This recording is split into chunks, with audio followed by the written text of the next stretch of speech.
우리 옆에 분들 앞에 옆에 분들하고 인사하시겠습니다. 참 잘 오셨습니다. 이렇게도 인사하겠습니다. 하나님이 당신을 살리십니다. 오늘 살리시는 하나님 꼭 만나고 돌아가시는 이 시간 되시기를 축복합니다. 오늘 본문의 내용은 아주 단순합니다. 예수님이 이방 지역으로 나가셨다가 한 이방 여인을 만나십니다. 자기 딸이 귀신 들렸다는 겁니다. 예수님 좀 살려달라는 겁니다. 그런데 우리 예수님, 우리가 만났던 예수님과는 아주 다르게 반응하십니다. 나는 내 자녀들에게 먹을 것을 주러 왔지 개들에게 먹을 것을 주러 온 것이 아니다 라고 말씀하십니다. 뭐 이런 예수님이 다 있나? 그러자 이방 여인은 더 바짝 엎드립니다. 옳습니다. 개들도 주인이 먹고 난 음식 부스러기를 먹지 않습니까? 그거라도 주십시오. 그러자 예수님은 이 여인의 말에 감동이 되어서 돌아가 봐라, 내 딸에게서 귀신이 떠났을 것이다 라며 딸을 고치신다는 내용입니다. 전통적으로 우리는 이 본문을 읽을 때에 모성애, 즉 자기 딸을 향한 어미의 간절한 마음이 예수님의 마음을 바꾸었다고, 그래서 우리도 하나님을 향한 간절한 마음이 있어야 함을 이 본문을 통해서 고백하곤 했습니다. 그러나 오늘은 모성애가 예수님의 마음을 바꾸어서 딸을 살렸다라는 주제로 이 말씀을 읽기보다는 첫째로 이 본문에 나온 이방 도시의 역사적 배경으로 한번 이 본문을 이해해 보려고 하고요. 둘째로 지난번 본문과 이어지는 관점에서 이 본문을 한번 풀어보고자 합니다. 첫 번째, 역사적 배경에서 이 본문을 보면 이 여인의 상황을 우리는 유추할 수 있습니다. 본문이 열리면 예수님은 갈릴리 지역을 떠나서 두로라는 지역으로 이동하십니다. 24절을 함께 읽겠습니다. 예수께서 거기에서 일어나셔서 두로 지역으로 가셨다. 그리고 어떤 집에 들어가셨는데 아무도 그것을 모르기를 바라셨으나 숨어 계실 수가 없었다. 아멘. 우리 크리스천들은 무의식 중에도 다른 나라보다는 이스라엘 혹은 유대인에 대한 호의적인 태도가 있습니다. 그래서 이스라엘 국기를 보면 태극기를 보는 것처럼 친근하고, 심지어 어떤 분들은 그거를 꽂고 다니는 분들도 있고, 이스라엘이 팔레스틴이나 이란을 국제법을 어기면서 공격을 해도 마치 우리나라가 북한을 공격하는 것처럼 무턱대고 응원하기도 합니다. 그런 지지는 아마도 예수님이 유대인이셨고, 그리고 유대 지역에 대한 우리의 호의가 무의식적으로 나타나는 것 같습니다. 그래서 성경을 읽다가도 예루살렘 하면 왠지 번화가 도시 같고, 이방 지역 하면 왠지 못 사는 시골 촌동네 같은 생각을 하게 됩니다. 오늘 본문이 그렇습니다. 예수님은 이방 지역 두로라는 곳으로 가셨습니다. 왜 가셨을까요? 직전 본문에 의하면 예수님은 예루살렘에서 내려온 종교 지도자들과 심한 논쟁, 그리고 그들의 공격을 받습니다. 그리고 그 전 본문에 의하면 예수님은 수없이 밀려 내려오는 환자들을 치유하느냐 여념이 없으셨습니다. 즉 예수님은 너무 바쁘셨다는 것입니다. 그래서 예수님은 두로라는 지역으로 피정 휴가를 떠나신 것입니다.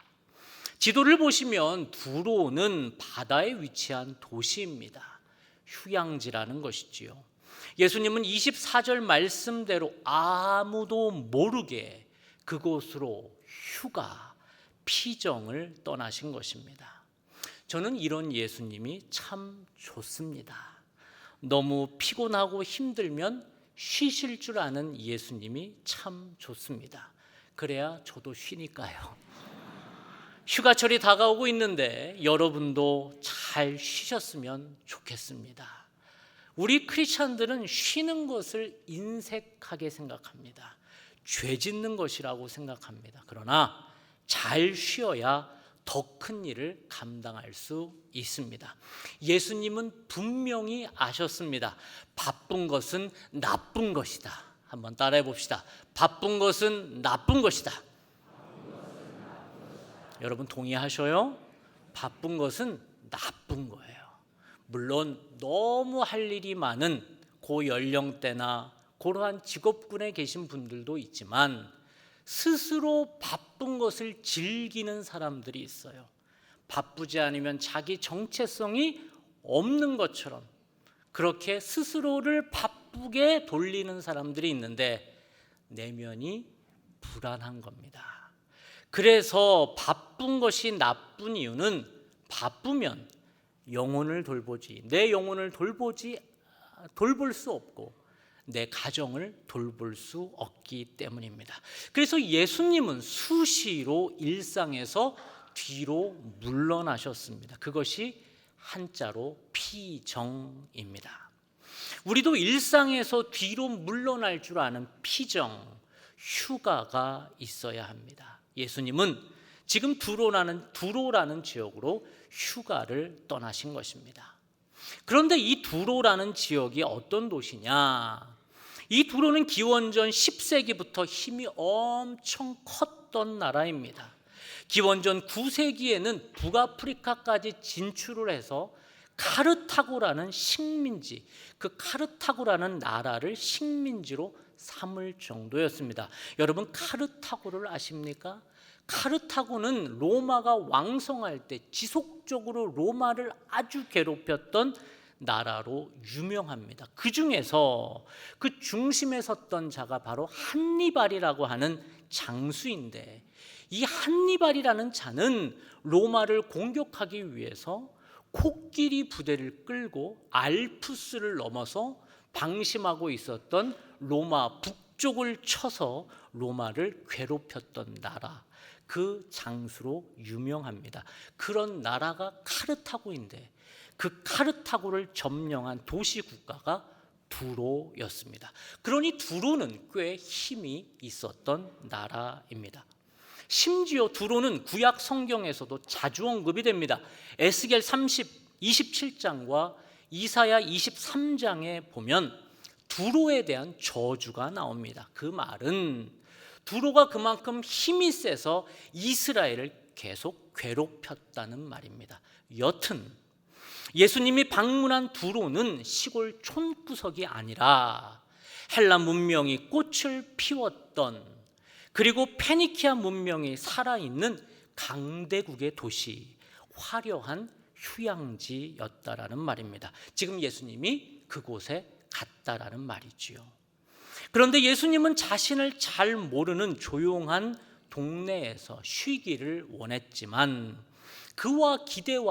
그의 기대와는 다르게 금방 그의 존재가 드러납니다. 왜냐하면 예수님은 이미 유명인이 되었기 때문입니다.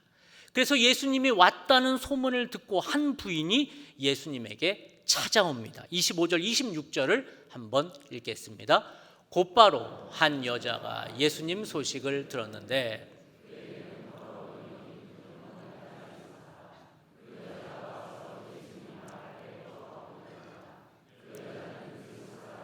시리아 페니키아 출신이었다.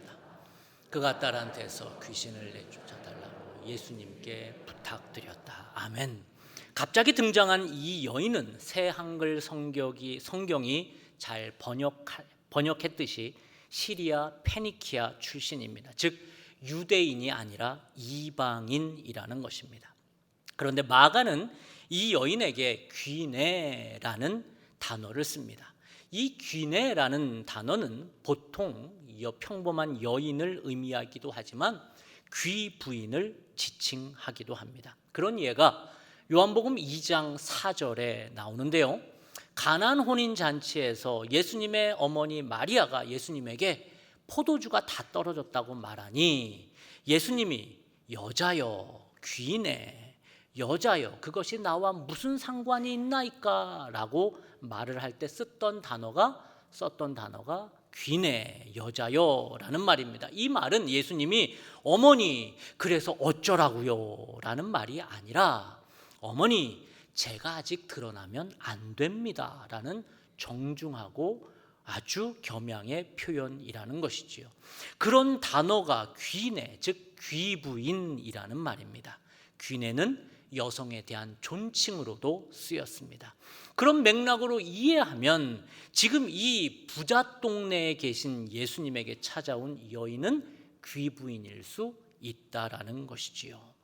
이 부자 동네 귀부인이 예수님에게 찾아와 체면 불구하고 무릎을 꿇습니다. 내 딸이 귀신 들렸으니 고쳐달라는 것입니다. 이게 과연 무슨 의미일까요? 성경에서 종종 귀신 들림은 관계의 단절로 생긴 결과물로 나옵니다. 하나님과 관계가 단절이 되면 귀신 들릴 수 있습니다. 또한 인간 관계가 틀어지고 상처받고 학대를 당하면 귀신 들릴 수 있다는 거예요. 그런 예가 마가복음 5장에 거라사 지역에서 귀신 들린 자가 나오는데 그 이야기가 그렇습니다. 사람들과 격리되어서 자신의 몸을 해치면서 무덤에 거주하며 밤낮 소리 지르는 자가 그 자입니다. 관계가 다 깨어진 사람이지요. 그런데 성자 하나님이신 예수님이 그에게 찾아가셔서 하나님과 관계를 맺습니다. 그러니 옷을 입고 제정신이 들어서 사람들과 관계하기 위해서 마을로 들어가는 모습을 볼 수 있습니다. 이렇듯 귀신 들림은 관계의 단절을 의미합니다. 그런 의미에서 본다면 지금 이 귀부인의 딸은 왜 귀신이 들렸던 것일까요? 그 부인의 딸은 관계가 망가진 것입니다. 누구랑요? 첫 번째, 그 딸은 복음을 듣기 어려운 이방 땅에 있으니 하나님과의 관계가 망가진 것이고, 두 번째, 사람들과 관계가 망가진 것입니다. 여러분, 아이들은 누구와 제일 관계가 망가지기 쉽습니까? 부모와 관계가 깨지기 쉽습니다. 귀부인인 엄마와 관계가 깨어진 것입니다. 그것을 어떻게 합니까? 정확히는 모르죠. 그러나 성경은 우리에게 힌트를 줍니다.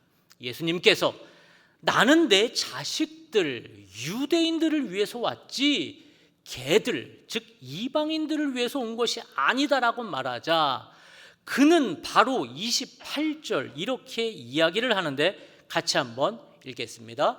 여자가 대답하여 이르되 주여 올소이다마는 상 아래 개들도 아이들이 먹던 부스러기를 먹나이다. 이게 무슨 힌트가 될까요? 잘 들어보십시오. 지금 이 부인이 자신의 말에 지금 28절에 자신의 삶을 뉘우치는 명사 3개를 사용합니다.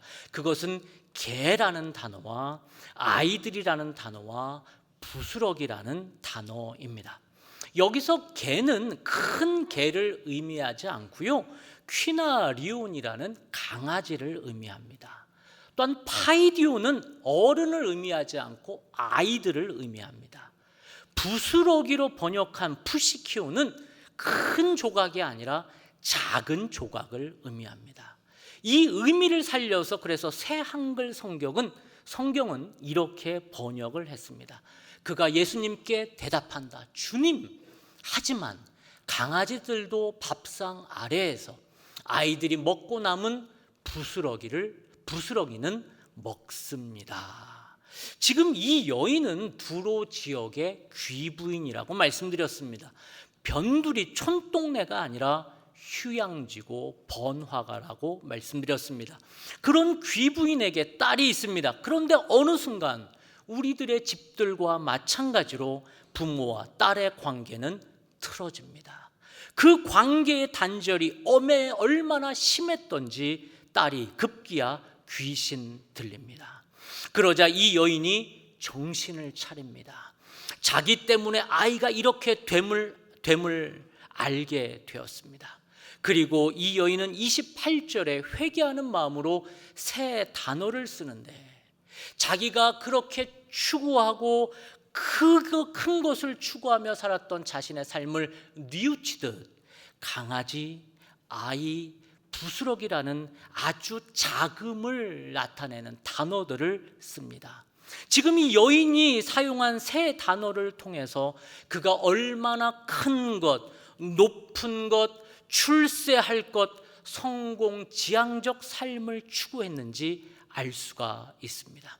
그래서 모르긴 몰라도 이 여인은 아이를 쥐잡듯이 잡았을 것입니다. 엄마의 치맛바람, 아이 교육이라면 물불 안 가리고 아이를 뺑뺑 돌립니다. 원하는 점수가 안 나오면 네가 사람이냐, 너 커서 뭐 할래, 부모가 못해준 것이 뭐가 있느냐, 핏기 하나 없이 그 가정은 창백해집니다. 이 아이는 망가지기 시작을 합니다. 그러나 엄마는 그게 사랑이라고 믿습니다.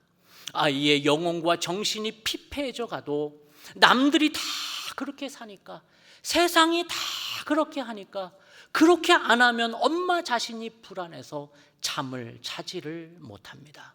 그렇게 부모 욕심 때문에 아이가 힘들어합니다. 늘 성공과 출세, 아이에게 자신의 욕망을 투사시키며 아이를 뺑뺑이 돌립니다.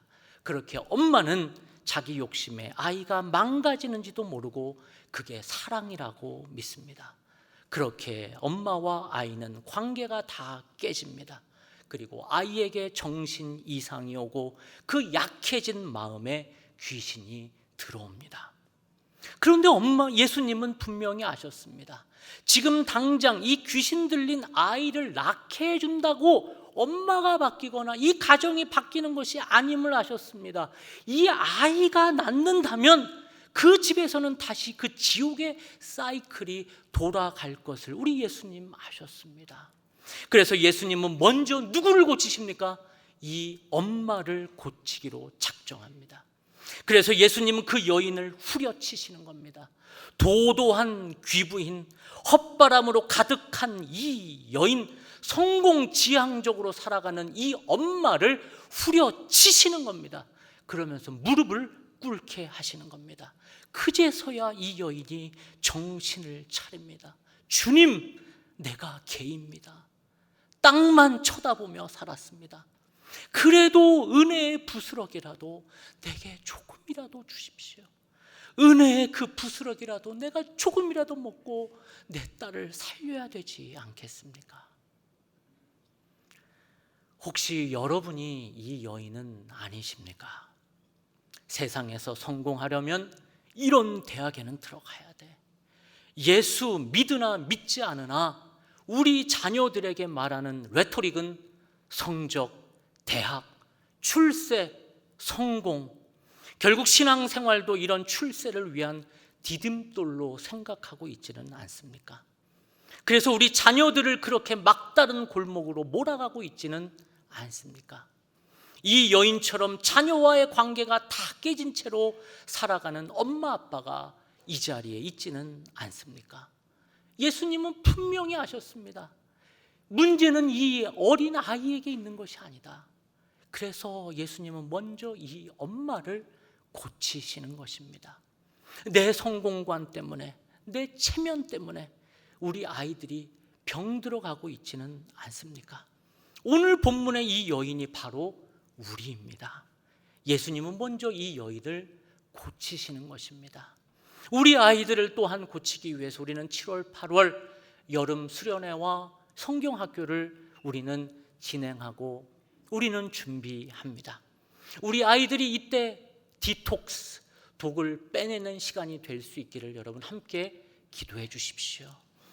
세상으로부터 받은 그 독들, 알게 모르게 집에서 받은 그 독들이 성경학교와 수련회를 통해서 다 빠지지 않으면 우리 아이들 하나님 앞에 온전한 하나님의 사람으로 회복되기가 어렵습니다. 함께 기도하며 이 여름 시간들을 주께 올려드리는 우리 모든 교회가 되기를 축복합니다. 두 번째로 오늘 본문이 우리에게 알려주시는 것은 예수님의 복음은 이방인을 향한 복음이라는 것입니다. 오늘 본문은 지난주 본문, 장로들의 전통, 즉 음식 먹을 때에 손을 씻지 않았다는 것 때문에 예수님과 종교 지도자들 간의 논쟁의 본문 바로 다음에 나오는 본문입니다. 즉 예수님은 오히려 하나님을 잘 믿는 척하는 종교 지도자들은 혼내시고 유대인들이 상종하지 않는 이방 도시로 그는 가셔서 치유의 능력을 행하십니다. 지금 이 본문이 우리에게 말하는 바는 무엇일까요? 복음의 능력은 예수님처럼 이방인, 즉 다른 사람을 내 안에 받아들일 때에 복음의 능력이 나타난다는 것입니다. 우리의 복음은 나를 넘어서 남을 포용하고 남을 살리고 남을 세울 때에 복음은 능력 있게 흘러간다는 것입니다. 우리에게 이방인이 누구입니까? 우리 지역에 사는 다문화권에서 온 외국인 이주민들입니다. 좀 더 작게는 누구입니까? 나와 다른 생각을 가진 계층이나 또한 연령대나 또한 나와 다른 문화를 가진 사람들이죠. 우리는 성경에 나온 유대인들처럼 이들을 배척하는 것이 아니라 예수님처럼 이들을 수용하는 태도를 가져야 합니다. 그래서 우리 교회는 지속적으로 나의 경계를 허물어뜨리고 이방인을 만나는, 그래서 그들을 영혼의 친구로 만드는 일에 주력하고 있습니다. 그런데 어디 이게 쉽습니까? 모르는 사람을 만나는 것이 쉽습니까? 그런데 그렇게 모르는 사람을 만나서 나를 열고 경계를 허물지 않으면, 즉 이방인인 그들을 만나지 않으면 내 삶에는 아무런 복음의 능력이 나타나지 않는다는 것입니다. 그래서 우리 교회는 계속해서 이방인을, 다른 사람을 만나는 소그룹을 지속적으로 강조하고 있습니다. 그래서 여러분에게 소그룹을 만날 수 있도록 1인 1봉사를 권하는 것입니다. 봉사처에 가서 낯선 사람을 만나면, 영혼의 친구를 만나면 단순히 교회 생활이 즐거운 것을 넘어서 내가 예수의 사람이 되기 때문입니다.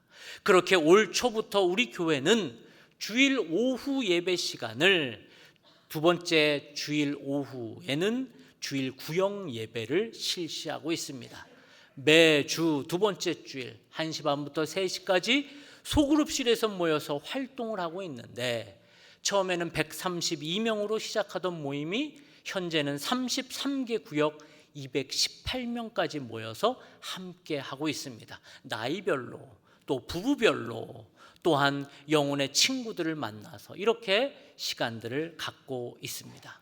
또한 셋째 주에는 동아리 예배가 절찬리에 진행되고 있습니다. 매월 셋째 주 오후에 모여서 활동하는 분들이 현재 818명에 이르고 있습니다. 이분들은 주중에도 모여서 활동하고 있습니다. 이렇게 다른 사람을, 나에게는 이방인을 내 품에 들어오게 해야 복음이 능력 있게 전파된다는 것입니다. 요즘 주일 오후 구역과 동아리 구역이 워낙 인기가 좋아서 7, 8월에는 방학을 하려 했는데 안 된다고 하셔서 7, 8월에도 그대로 방학 없이 진행하도록 하겠습니다. 지금 진행 중인 주일 오후 구역 예배와 동아리 예배의 짧은, 지금 어떻게 활동하고 있는지 궁금해하시는 분들도 있을 것 같아 짧은 영상을 한번 보시지요.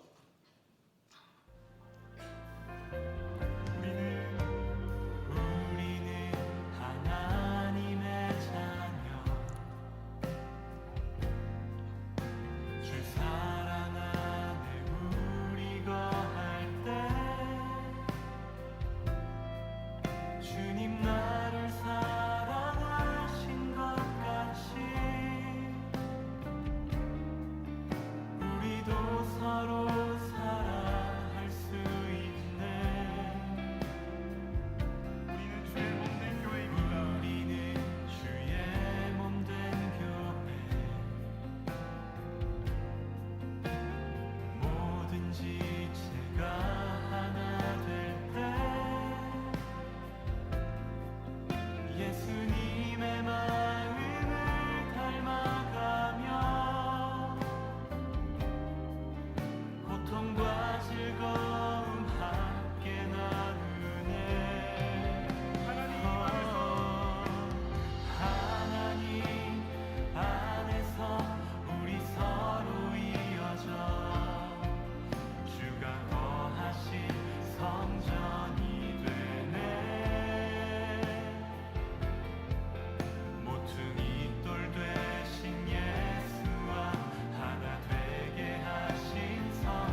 박수합니다. 여러분을 계속 이곳으로 초대합니다.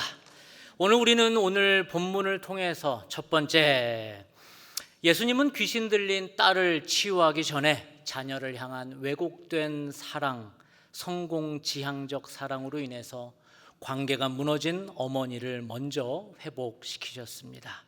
혹시 우리의 모습 가운데 우리 부모인 우리가 이러한 욕망 때문에 우리 아이들 또한 힘들게 하고 있지는 않습니까?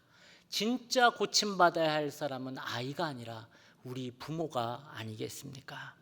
또한 우리 예수님의 복음은 이방인을 향해 열려 있는 복음입니다.